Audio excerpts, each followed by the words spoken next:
I am your friend, Dr. Charles Apoki. Today is Thursday, 19th of December, 2024. Yesterday, Wednesday, 18th December, 2024 was a very black Wednesday. 30 children died in a stampede in Ibadan during a fun fair allegedly organized by a queen, a former queen.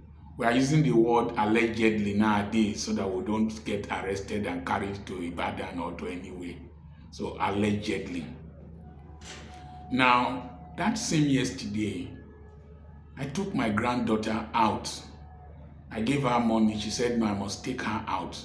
So I went to buy ice cream, buy chicken pie. We drove to Government College Ugili, my old school. I took her around. She asked a lot of questions. We went to the pavilion, to the tartan tracks, and we competed and ran. It was such a fulfilling moment, only for me to come back and see a mother grieving in front of a hospital. So I could feel the pain. I could feel the loss. And this channel is not a gossip channel. It's for education. It's for enlightenment. It's for empowerment. It's for emancipation. That's 4 E's.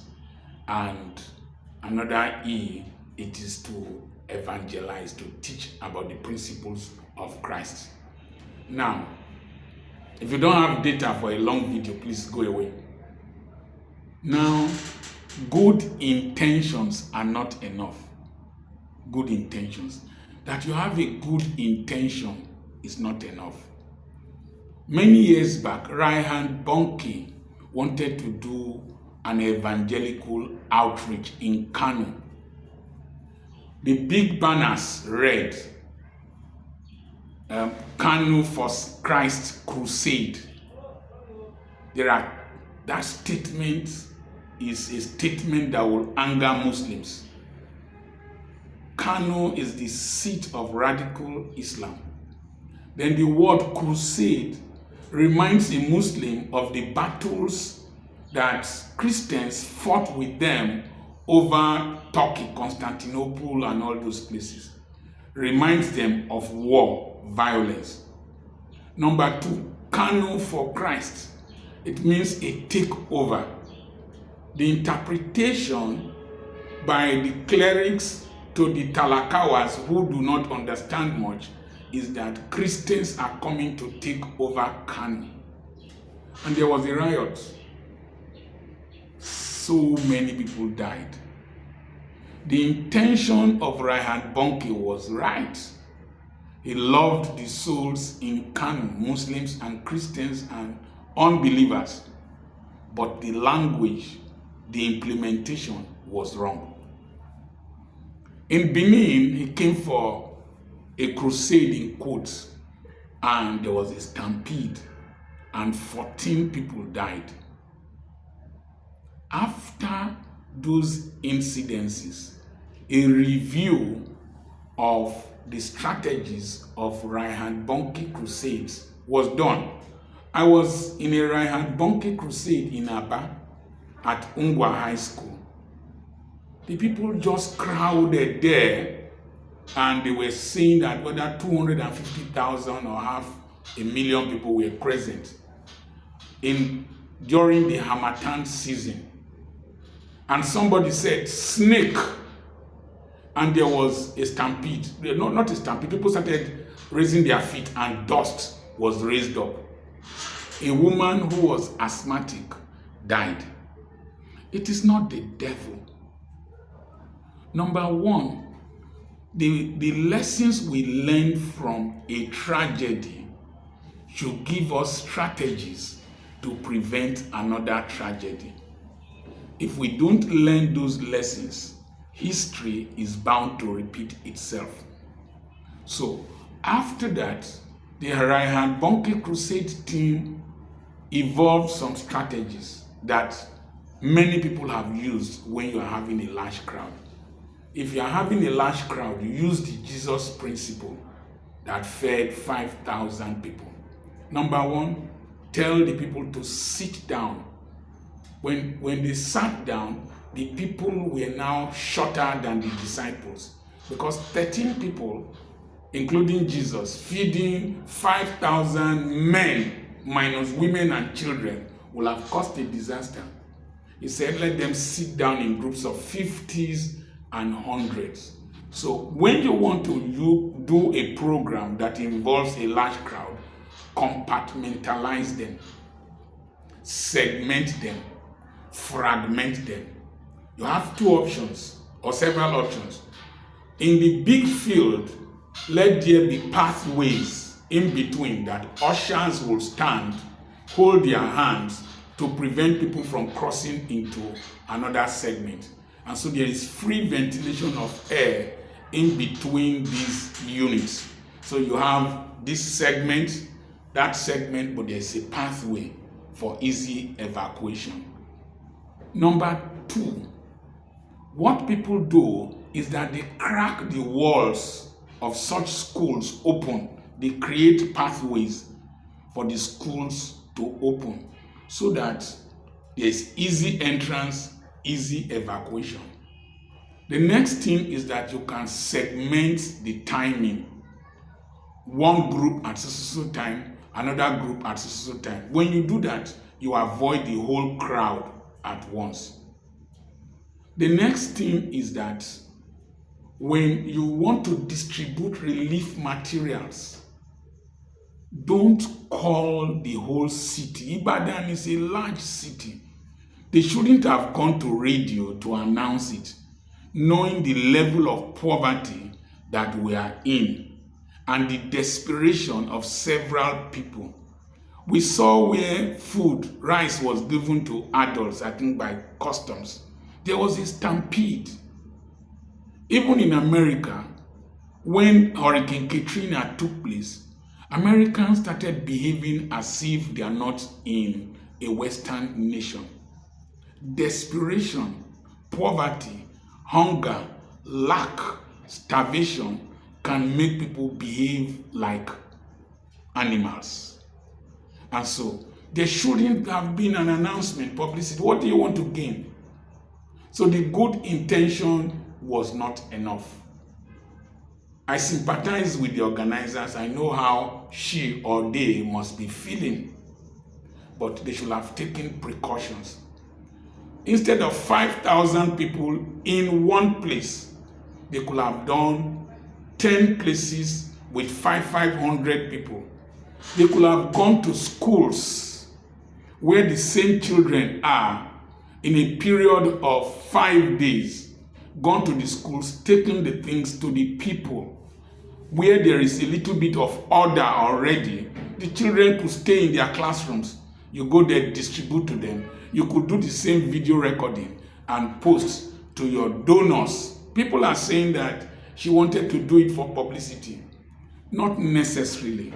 I have had to distribute relief materials during flood here, 2012, 2022. And one pastor was saying, do I need to show it on TV? On YouTube? Yes. People donated. It is not me that is giving. I have to show to the people who gave that I have distributed what they sent to me and send back to them. The pastor that criticized me from Okwagbe did not take a penny to the people, 1 grain of rice, but he was criticizing me. The same video he criticized, an Igbo man sent in 150,000 naira for me to buy more things to distribute to people. So I went back to Okwagbe. So people, NGOs don't do these things necessarily to showcase themselves. They do these things for accountability. But we must use wisdom. So in anything you want to do, number one, projection matters. Nigerians, in everything we do, we underplan, we under budget. So projection, how many people are you expecting? What are the challenges that are going to come? What preparations, another P, would you put in place to mitigate the likely consequences of a crowd surge? It is not only in Nigeria that people have died in stampedes. Stampedes have taken place in rock carnivals, all kinds of football stadia in different parts of the world. I think there was a match Liverpool played with somebody, with some people. There was a stampede many years back. People died. So, what projections have you made? What preparations? Then the personnel. You see, you must train people before you strain people. When you train people, when the strain comes, they are prepared for the strain. That's why the most efficient military people in the American security system are the Navy SEALs. They are the best of the best, but they undergo the hardest of the hardest trainings. So you will train your people.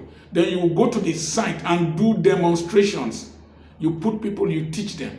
Ironically, from my experience in this country, many of those who you bring in to work with you, just like the effigy of showing around. I was to address a conference in the Petroleum Training Institute, and it was organized by the Delta State government to give starter packs for entrepreneurs. I just saw people walking up and down, every person wanting to show that he's an official, going up and down. I sat somewhere, they told me to go and sit somewhere else, where they took me from as a seat reserved for traditional rulers. And I told them, why the movement? Can't you be organized and be coordinated? So a lot of young people today, even people in positions of authority, have not organized things while they were young. I have organized rock concerts in the University of Ibadan. We've organized film shows. I've organized several things. So I know the intricacies of organization. And my principal in those days, Dr. Raymond Orogun, is very strategic in organization. So they should have also gotten event planners. They should have gotten security agencies involved and made sure that the plan, the projections, the planning, the personnel are very, very well trained and prepared. And we must not attack the queen. Neither should we attack the radio station. The radio station was paid or partnered to announce. The queen wanted to do generosity. And I hear she's a young woman, 30 years old. She might not have experience. Next time, she should get a board of directors of very mature adults who are experienced in these kind of things and strategic thinkers that can help her organize this kind of program.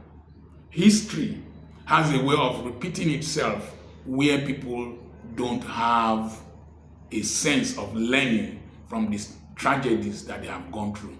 Now, the blessing of any tragedy are the lessons. It prevents future disasters.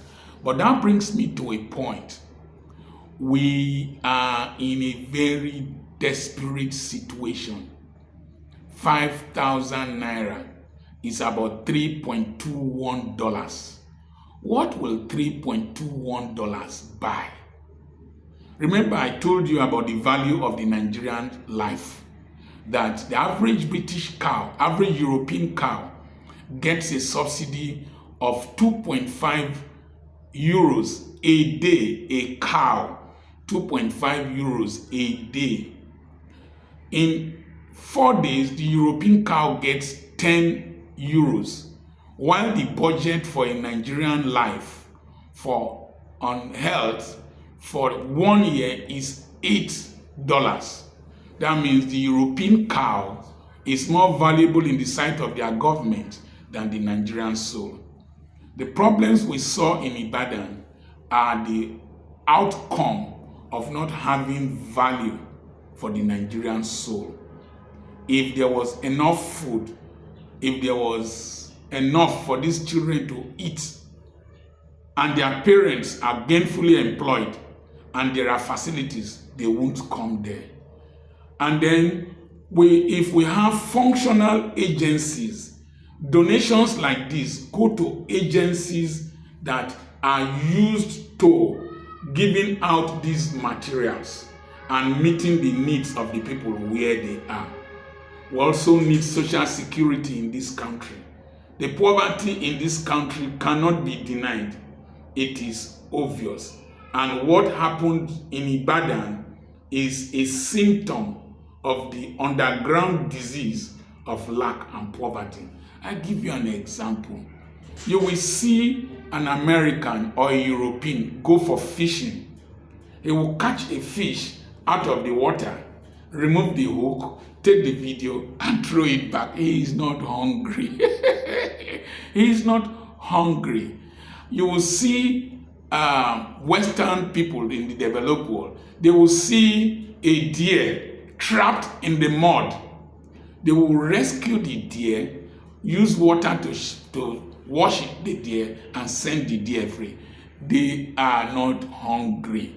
You will see a shark stranded, a dolphin, a whale stranded in the beach. The community will come together, use crane or whatever, pull the dolphin into the sea and go. Even shark, I saw shark recently. As wicked as a shark is, they still rescue the shark. It is because they are not hungry. Pikin dey thief meat from pot and because he no belleful. If not, Ajebota children, you beg them to eat. Junior, please eat. Junior, please eat. My grandson will eat and run away and come back. The mother will say, come on later, come and eat. Try that in Okere Luka. You go die of hunger. And so, what we saw in Ibadan is a symptom of poverty, a symptom of a dysfunctional society. The queen had good intentions, but good intentions are not enough. I remain Dr. Charles Apoki. I hope you have learned something that you can apply to your life. Good intentions are not enough. Remember, I have a webinar coming up on the 10th and on the 11th of January. Send a message to +234 80 21 21 92 62. That's the admin in Abuja. It will register you for the webinar. If you register before the end of December, you have a 5,000 naira rebate for early bird. After that, your registration increases by 5,000 naira. And people are registering from all over the world. Places I've never been to: Suriname, St. Kitts, and Saudi Arabia, Ghana, the whole of Africa, Australia, all the continents of the world. The theme for January webinar masterclass is hitting the ground running financially in 2025. I've already cooked the message, put it inside the oven, it is steaming. It's going to be a wonderful time. I still have properties for sale. Contact the same number, +234 80 21 21 92 62. God bless you.